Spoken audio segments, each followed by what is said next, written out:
Почитувани, граѓаните од месец во месец се посиромашни.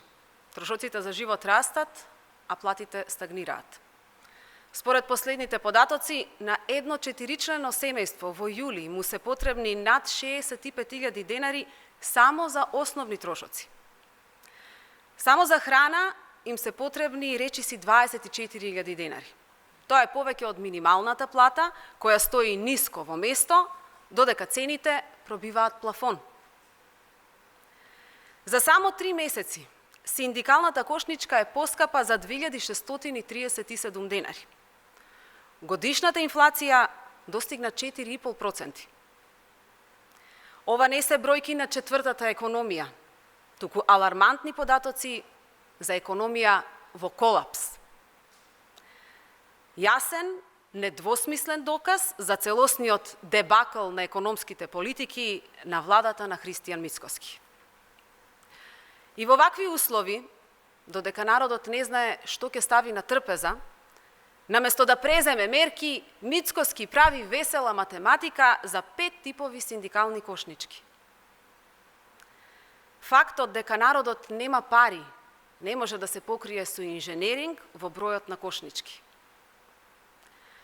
Владата на Мицкоски и ДПМН мислат дека ќе го заташкаат осиромашувањето на народот. Тие се целосно одлепени од реалноста и јасно потврдуваат дека немаат намера да преземаат никакви мерки за да им помогнат на граѓаните. Додека кошничката на владата е полна со скапи деликатеси, папаја, манго, аспарагус, луѓето немаат ниту за основни потреби. Инфлацијата го јаде семејниот буџет, а владата ништо не презема. Кога станува збор за функционерите, има пари, ама за народот нема. Македонија е на дното по животен стандард во Европа. Почитувани, време е владата да престане со пиар и калкулации и конечно да ги прифати мерките што СДСМ ги предлага од првиот ден. Зголемување на минималната плата на 500 евра, укинување на данок на додадена вредност за храна. Ова се вистински, конкретни чекори што ќе донесат реална помош и ќе го подобрат стандардот на граѓаните. Се друго е манипулација на сметка на народот кој едва и преживува.